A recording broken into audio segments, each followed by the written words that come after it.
De la comunión de los santos, y antes de eso quería comunicarles o preguntarles, aprovechar el tema de hoy para poderlo desarrollar con respecto a lo que nosotros tenemos ahí en la mente, a ver qué nos falta o tal vez estamos equivocados en alguna parte o tal vez estamos muy bien. Entonces vamos a aprovechar el tema para hablar de la comunión de los santos. Antes de entrar en oración, primero, yo soy el rey, yo siempre hago los anuncios primero, después entramos en oración. Les recordamos que aquí están algunos CDs, para al final los que quieran comprar, igual que tenemos unos pines, ahí que son 5 pines que hay a 1000 cada uno.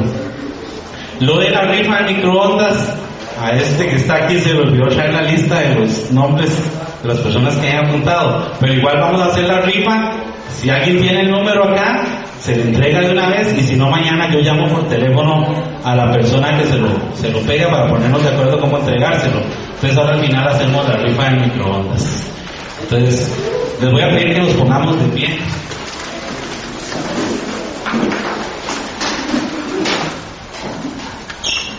En nombre del Padre, del Hijo y del Espíritu Santo.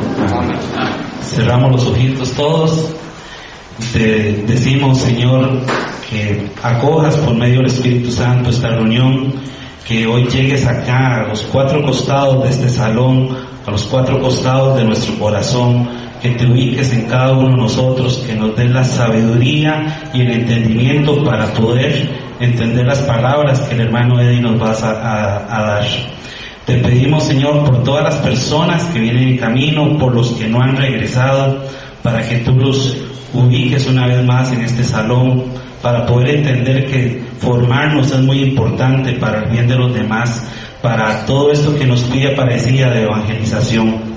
Te pedimos, Señor, en este momento por nuestro hermano Eddie, para que todo lo que él nos dé, todo lo que él nos quiera explicar, no sean palabras de él, sino palabras tuyas.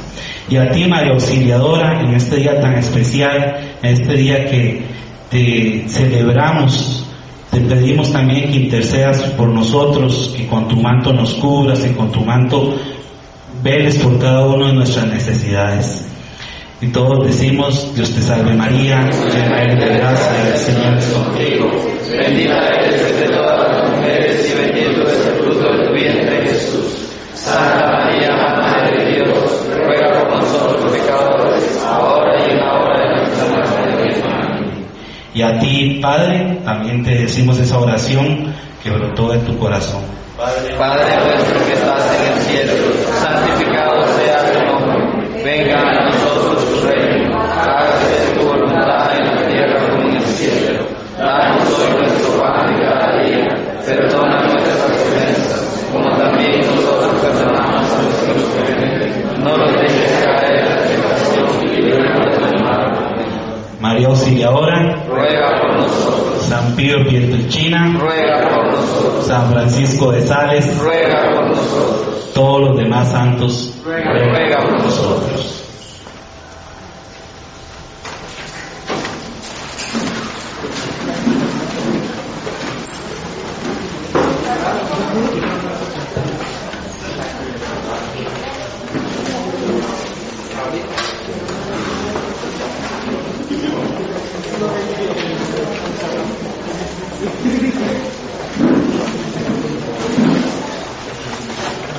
Bueno, buenas noches, hermanos. Que el Señor les bendiga. Un placer estar otra vez con ustedes. Un honor para mí poder servirles una vez más desde este lugar que el Señor nos ha regalado. Hoy vamos a tener un tema bastante interesante, bastante bello, importante para nosotros los católicos, porque este mes, pues, que nosotros hemos dedicado a nuestra Santa Madre, la Virgen María, y que también todos los temas que vamos a estar dando están dirigidos a la explicación sobre la figura tanto de nuestra Madre, la Virgen María, como de los santos. La semana pasada estuvimos viendo el tema de las imágenes, ¿verdad? Si realmente son prohibidas las imágenes. Pudimos ver que Dios, pues, no odia las imágenes, más bien todo lo contrario, Él manda hacer imágenes. Realmente a Dios lo que no le gusta es los ídolos y las imágenes de los ídolos. Por eso decíamos la semana pasada, imágenes Sí. Ídolos, no. Imágenes, sí. Ídolos, no. ¿Okay? Y hoy, pues, vamos a explicar sobre la intercesión de los santos, sobre lo que es la petición, rogar oraciones a nuestros hermanos en el cielo, los que ya han partido con el Señor. Pedimos oraciones a ellos para que nos ayuden en lo que es la comunión de los santos. La semana pasada no tocamos nada de esto. La semana pasada solamente se habló de imágenes, si eran o no eran agradables a Dios. Pudimos ver entonces que sí, las imágenes son agradables a Dios, siempre y cuando estas no sean ídolos y sean para rendirle tributo a Dios. En el caso de los santos, si nosotros hacemos imágenes, pues es justificado porque ellos han imitado a Cristo en toda la santidad que Cristo pues nos ha enseñado, y han llegado a ser un ejemplo, como dice la Escritura: por su fruto los conoceréis. O sea, hemos visto en estos hermanos, a los que llamamos santos, hemos visto los frutos de Cristo en ellos. Por eso es que Pablo también decía: ya no soy yo, es Cristo quien vive en mí. Cuando nos dirigimos a los santos, realmente nos estamos dirigiendo a ese Cristo al que ese hombre o esa mujer están representando. ¿Por qué? Porque se han hecho otro Cristo, han entregado su vida para dar ejemplo de Cristo. Entonces vamos a ver, empezando una imagen que la escogí porque da una idea muy clara de lo que es tanto la figura de la iglesia en el cielo como en la tierra, ¿verdad? Podemos ver en esta imagen en el centro la cruz de Cristo, justamente Cristo que se está entregando por nosotros. Lo veíamos en el tema de la Pascua Eterna. Cristo está en el cielo entregándose hoy día por cada uno de nosotros. Y el Padre sosteniendo la figura de Cristo, y el Espíritu Santo uniendo todo este resplandor de santos en unidad, junto con el Padre, el Hijo y el Espíritu Santo. Podemos ver las figuras de los ángeles, podemos ver los patriarcas, vemos a todo el pueblo de Israel del Antiguo Testamento, pero también se ven figuras del Nuevo Testamento, y todo señala hacia la tierra. Hay una unidad desde la tierra hasta el cielo. Eso es lo que vamos a explicar el día de hoy. Entonces, para empezar sobre la comunión de los santos, vamos a ver cuáles son los temas que tenemos que tocar para tratar todo este asunto de las oraciones por los santos. Número 1, vamos a ver lo que es un solo mediador entre Dios y los hombres, que es el caballo de batalla cuando se trata de atacar a los santos, ¿verdad? Cuando se trata de criticar a la iglesia, lo primero que le van a sacar a ustedes es un solo mediador entre Dios y los hombres. Primera de Timoteo 2:5. También vamos a ver hoy sobre el tema del alma. ¿Por qué? Porque muchos hermanos creen que el alma ha dormido o se ha muerto, ¿verdad? Pues está como en un reposo, un descanso, esperando la resurrección de los muertos. Bueno, vamos a tratar este tema y vamos a ver qué pasa con las almas después de la muerte. También vamos a ver qué dice la Biblia, si los santos están realmente intercediendo en el cielo por cada uno de nosotros. Vamos a ver este tema. ¿Por qué? Porque la pregunta es, ¿hay algún texto de la Biblia que diga que los santos están en el cielo intercediendo por las almas de aquí de la tierra, los seres humanos que están aquí en la tierra? También vamos a ver entonces la diferencia entre adorar y venerar. Ya lo vimos la semana pasada, pero vamos a recapitular un poquito ese tema. Vamos a ver lo que es la iglesia como el cuerpo de Cristo. Ya lo vimos al principio, hablando de las características de la iglesia. Dijimos que la iglesia es una con Cristo. Bueno, hoy lo vamos a recapitular, pero lo vamos a ver desde otro enfoque. Y por último vamos a ver lo que es en sí la intercesión de los santos y cómo es que se da la intercesión de los santos. Bueno, lo primero que usted tiene que hacer cuando un hermano no católico le cuestiona tanto por la Virgen María como por cualquier santo, lo primero que usted debería de explicar es sobre el alma. ¿Qué pasa con el alma después de la muerte? Bueno, primero veamos algunos términos sobre lo que es el alma En las Sagradas Escrituras el término alma se refiere a diferentes cosas, no solamente a una, se refiere a varias cosas. Dependiendo del texto va a hacer alusión a una u otra cosa. Por ejemplo, en Mateo 16, 25 y 26 y en Juan 15, 13 representa la vida humana, ¿okay? O sea, el alma es la vida del ser humano. Luego podemos ver en Hechos capítulo 2 versículo 41 que se refiere a toda la persona humana. De hecho, el texto lo que dice es: y se salvaron 3,000 almas. Está haciendo alusión a toda la persona humana, ¿verdad? Continuamos, también puede referir a lo más íntimo del hombre, o sea, lo más profundo del hombre, sus sentimientos, sus pensamientos, o sea, lo que tiene en su corazón. Eso lo podemos ver en Mateo 26, 38 y en Juan 12, 27. Posteriormente también podemos ver que es lo más valioso en el hombre, o sea, es aquello que tiene mayor valor para el ser humano. ¿Okay? Eso lo vemos en Mateo 10, 28, que va a ser una de las citas que vamos a explicar el día de hoy. Entonces, en Mateo 10, 28 se refiere a aquello que es lo más valioso en el hombre. El mayor tesoro que puede tener el hombre es el alma. Y para terminar, también puede referirse al principio espiritual del ser humano, o sea, el inicio de la vida en el ser humano. Eso lo ve usted en Eclesiastés 12:7, y también todo esto que yo acabo de mencionar usted lo va a encontrar en el Catecismo de la Iglesia Católica.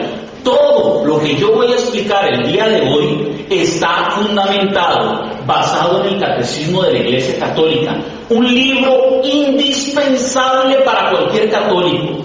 El católico, pues, mejor va a poder entenderla, claro, con la guía del magisterio. ¿Cuál es la guía del magisterio? El catecismo. Biblia en primer lugar y el catecismo para entender a la Biblia. Todo lo que hemos estado hablando de nosotros temas también han sido fundamentados con el catecismo de la Iglesia Católica. Obviamente hemos mencionado mucho la Escritura porque la idea de la apologética es poder darle respuesta a las principales objeciones que hacen los hermanos separados o cualquier persona hacia la Iglesia Católica. Entonces muchas veces preguntan, ¿dónde dice la Biblia? Claro, nos basamos en la Biblia, pero la explicación ¿de dónde la hemos podido sacar? Del catecismo de la Iglesia Católica. Entonces, fundamental, le hacen el numeral 362 al 366. Bien, ¿desde cuándo empieza o inicia el alma? ¿Cuál es el principio del alma? Dice Génesis capítulo 1, versículo 26, hagamos al hombre a nuestra imagen y semejanza. O sea, Dios Todopoderoso ahora dice, hagamos al hombre a nuestra imagen y semejanza. ¿Por qué a nuestra? Si Dios es uno solo. Porque es hagamos. Si Dios dice también en sus profecías, yo solo hice todo el universo, yo solo hice la tierra, mi mano lo creó. Las profecías dicen eso. Pero ¿por qué dice hagamos? Nosotros que creemos en la Santísima Trinidad es porque en el seno de Dios habitan tres personas distintas entre sí, pero son una única divinidad. Padre, Hijo y Espíritu Santo, un solo Dios verdadero en tres divinas personas. Entonces él dice hagamos a nuestra ¿qué? Imagen. O sea, Dios mandó o hizo al hombre a su imagen. Ya mandó a hacer imágenes Dios. Entonces, como veíamos la semana pasada, bueno, si es cierto, Dios prohíbe las imágenes ¿de qué? De los ídolos, pero Dios mismo hace imágenes. Nosotros somos imagen de Dios y así deberíamos de reflejarlo. Pero ya concretamente en el tema, el momento en el que Dios da el principio de la vida es en Génesis capítulo 2, versículo 7, en donde dice, Dios formó al hombre del polvo de la tierra, sopló en su nariz aliento de vida y fue un ser viviente. Palabra de Dios. Te alabamos, Señor. Sopló en sus narices, soplo de vida. Él dice aliento, en el hebreo es ruaj. El ruaj es a lo que nosotros le llamamos el alma o el espíritu. El ruaj, Él sopla sobre el hombre.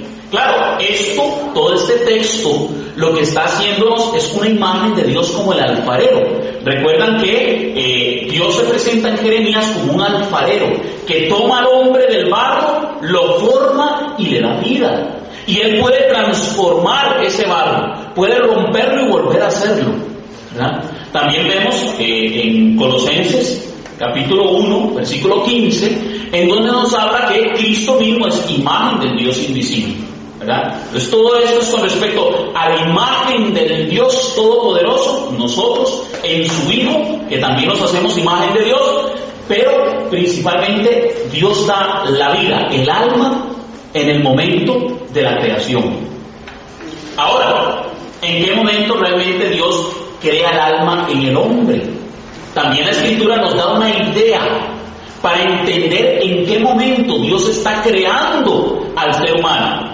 Para eso vamos a leer el Salmo 139 del versículo 13 al 16, que dice: porque tú formaste mis entrañas, tú me hiciste en el vientre de mi madre. Te alabaré porque formidables y maravillosas son tus obras, y mi alma lo sabe muy bien. Palabra de Dios. Te alabamos, Señor. Vamos a dejarlo un poquito ahí porque vamos a seguir leyendo un poquito del texto, pero noten algo. Número 1, ya se está hablando del alma. El alma tiene una conciencia trascendental, y esa alma ya ha sido creada ¿desde dónde? Desde el vientre de nuestra madre. Dice: formaste mis entrañas. O sea, Dios está presente en el mismo momento de la formación del ser humano dentro del vientre de la madre. Y aquí tal vez voy a meterme un poquito más en otro tema, que es el tema provida, que es un tema que también debemos de defender. Estamos como católicos llamados a defender la vida. Primero, a los niños, a los que tenemos a nuestro lado, tenemos que protegerlos, pero también al no nacido. Al no nacido hay que protegerlo. Y ahora actualmente, con mayor razón, que se está queriendo promover una ley en contra de la vida llamada fecundación in vitro. Esta ley, fecundación in vitro, está en contra de la enseñanza de la Iglesia y está en contra de la dignidad humana. ¿Cómo lo sabemos? Sigamos leyendo. Dice, versículo 15: no fue encubierto de ti mi cuerpo, bien que en oculto fui formado y entretejido en lo más profundo de la tierra. Palabra de Dios. Me llama mucho la atención porque cuando uno empieza a profundizar en la ciencia, en lo que es la parte genética, resulta que cuando usted ve cómo es que se forma el ser humano, la cadena del genoma humano, resulta que usted ve cómo se entreteje.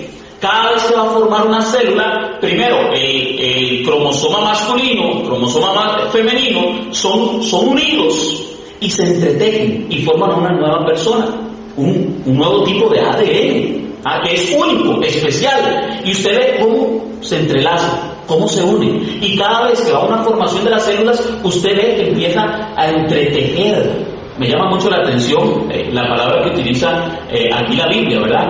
Y entretejido lo más profundo de la tierra, o sea, en el seno de la madre.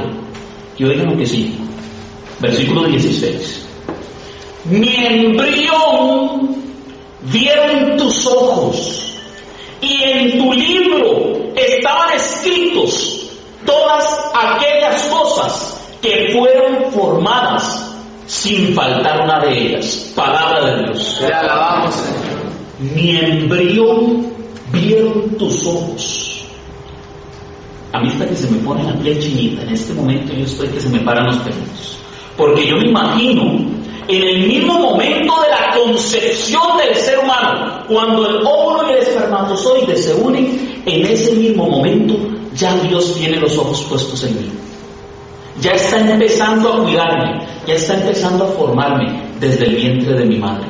Vean lo importante que es proteger la vida desde el mismo momento de la fecundación. Y eso es justamente lo que hace la fecundación in vitro. Toma varios óvulos, los fecunda y de ellos algunos son implantados en la madre. El que sobreviva o los que sobrevivan se quedan vivos, pero el resto de óvulos que fueron fecundados tienen dos opciones: o los congelan hasta que ya no les sirvan, y también la segunda, los terminan desechando. Son seres humanos. Un óvulo fecundado, como ellos le llaman, porque lo que ellos quieren es cambiar la terminología en la ley y decir ya no que es un ser humano, sino que ha iniciado la vida, sino que simplemente es un óvulo fecundado. O sea, para ellos lo que quieren dar a entender es que no ha iniciado la vida. Sin embargo, la ciencia demostró desde hace muchos años de que la vida inicia en el mismo momento de la fecundación. O sea, que los científicos, los doctores, los médicos que están utilizando este procedimiento de fecundación in vitro están jugando a ser Dios, manipulando a seres humanos que son colocados ya no en el vientre de la madre, sino en un plato, en un tubo de ensayo, para crear vida, entre comillas crear, porque ellos no crean nada. Toman lo que Dios ya ha creado y lo manipulan. ¿Okay? Y resulta que de esos óvulos muchos son desechados, muchos son eliminados. Entonces yo no puedo estar a favor de una ley la cual promueva la muerte, la cual promueva el desecho de seres humanos. Si el mayor genocidio se dice que ha sido el aborto, porque a mí me sorprende conectarme en páginas o ver un canal en EWTN, que hay un programa que se llama Provida, o sí a la vida, y desde que empieza el programa empieza a contar el número de muertes de niños por aborto, provocados, no naturales, por abortos provocados, y empieza ese conteo y cuando uno ve ya van por 5,000, 10,000 en cuestión de una hora. O sea, a mí se me paran los pelos. Ese ha sido el mayor genocidio que puede tener la historia del ser humano. Y ahora, con la fecundación in vitro, eso se va a multiplicar mucho más. Bueno, ese era nada más un comercial sobre otro tema que es interesante que toquemos más adelante, ya en la parte más avanzada del curso Apologética 2. Pero, noten algo. Y mi alma lo sabe muy bien. O sea, el alma está consciente de todo esto desde el principio de la fecundación. Desde ese mismo momento el alma ya es colocada en el ser humano.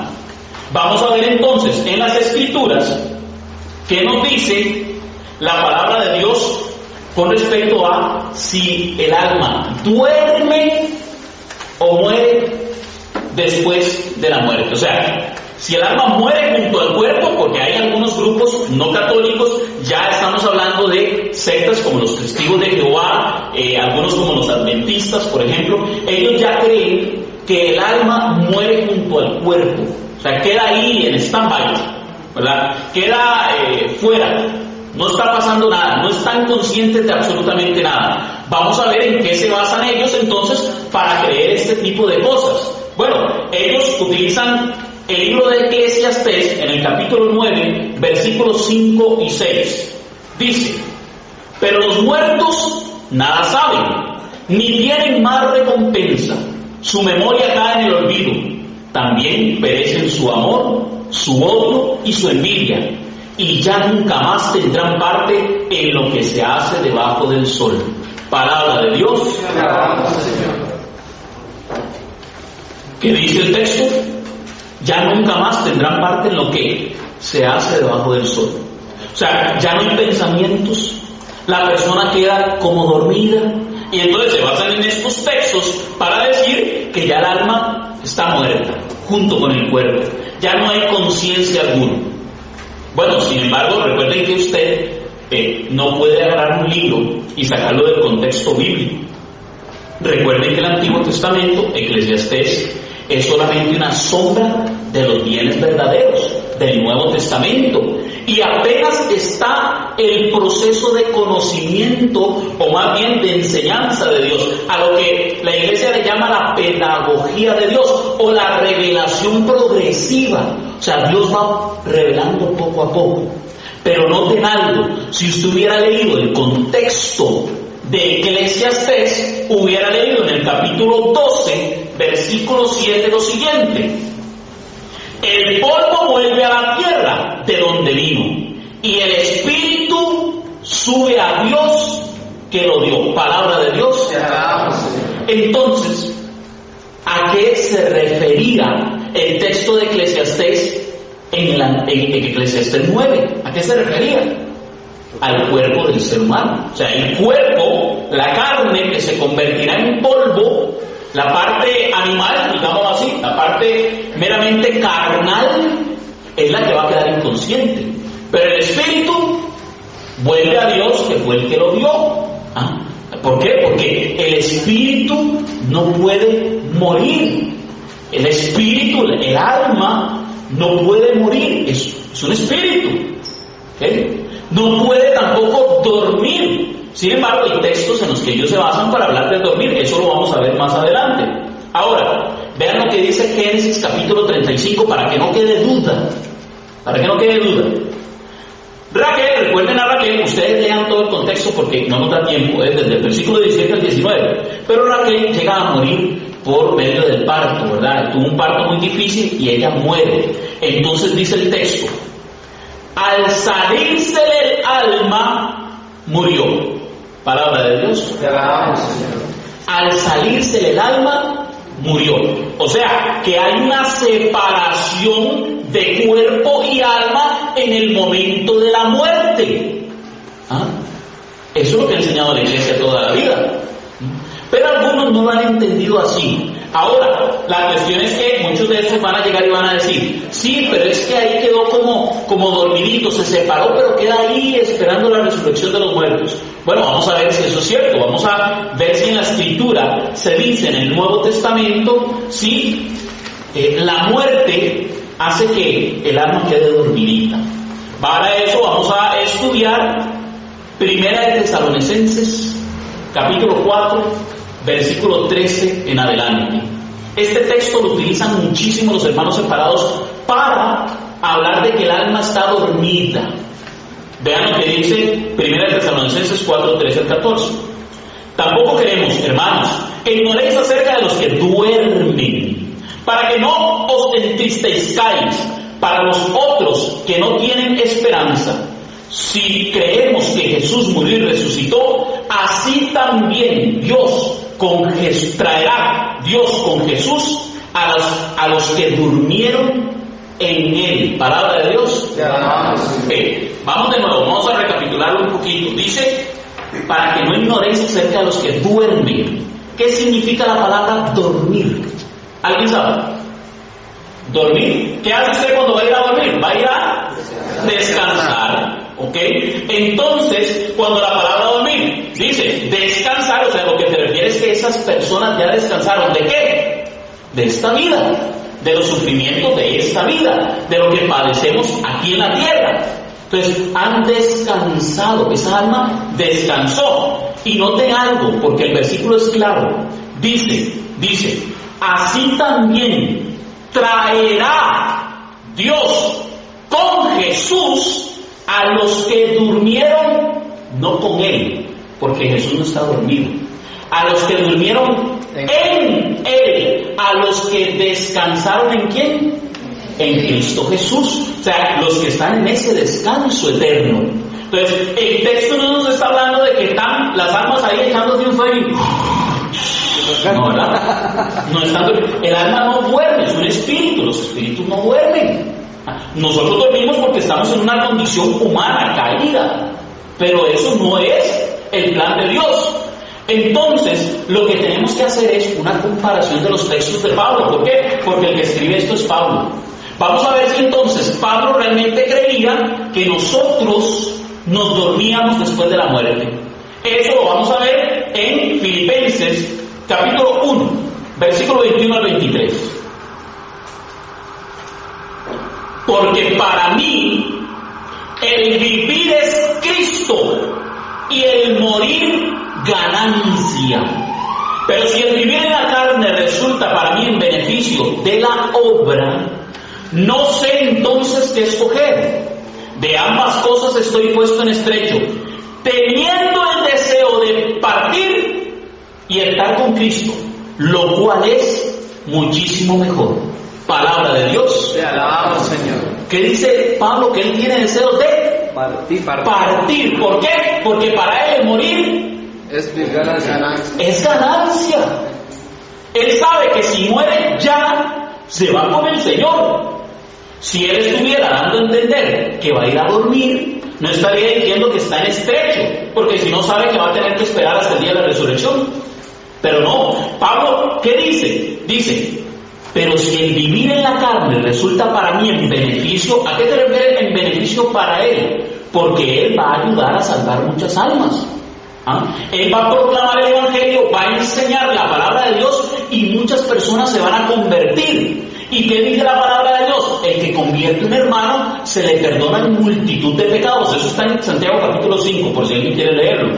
¿Okay? Al que ayuda a un hermano a salvarse se le perdonan multitud de pecados. Claro, dice Pablo, yo aquí empiezo a ayudar a los hermanos a que se salven. ¿Por qué? Porque eso es beneficio ¿en qué? En la obra. Y eso es lo que lo tiene en estrecho. Pero ¿qué es mejor para él? Él dice, teniendo deseos de partir, de irme ya, y estar con Cristo. Él va a estar en Cristo ya, lo cual es muchísimo mejor. O sea, para nosotros, los cristianos, debería ser mejor el encuentro con Cristo. Eso es lo que deberíamos estar anhelando. Si yo me voy hoy, ¿estaré con Cristo? Es la pregunta. Muchos hermanos separados utilizan eso más como para presionar a la persona a que acepte a Cristo como Señor y Salvador ya, pero tampoco es que es mentira, ¿no? Tenemos que hacer conciencia y decir, si yo en este momento parto, iré con Cristo. Mucho cuidadito, ¿verdad? Porque al rato no pasamos la tarea. Pero bueno, eso ya es más carismático. ¿Qué dice Jesús entonces sobre el alma después de la muerte? Porque esta es la opinión de Pablo. Pero ¿qué decía Jesús? ¿Creía Jesús realmente en que el alma no moría o que no dormía? ¿En qué creía Jesús? Bueno, vamos a leerlo en Mateo capítulo 10 versículo 28. Este versículo es importantísimo que se lo aprendan. Mateo 10, 28. Apréndaselo, hermano. ¿Por qué? Porque a mí, siempre que me han salido los testigos de Jehová con que el alma muere, o alguna persona me sale con esas cosas, yo le digo, Mateo 10, 28. Y no temáis a los que matan el cuerpo, pero no pueden matar el alma. Temed más bien a aquel que puede llevar a la perdición alma y cuerpo en el infierno. Palabra de Dios. Te alabamos, Señor. ¿Cuál es la duda? No hay duda. La palabra de Dios es clara. Simple y sencillamente que a mí no me interesa entender la palabra de Dios. Muchas veces cuando usted saca este tipo de textos, los hermanos no católicos se hacen de la vista gorda. Aunque lo escuchen, aunque lo lean, van a buscar alguna interpretación salida de contexto para tratar de dar a entender algo aquí. Entonces, la Biblia es clara. La Biblia nos está diciendo que el alma no muere, no, puede ser echada al infierno, que es una muerte, pero una muerte en el alma. O sea, una muerte en el alma, no hay muerte realmente física, sino que es una condenación eterna. ¿Amén? Dijeron amén. Lucas 16, capítulo 19, 31. Aquí yo lo voy a parafrasear porque es mucho. Estamos hablando del rico Epulón y el pobre Lázaro. Muchos dicen que esto era una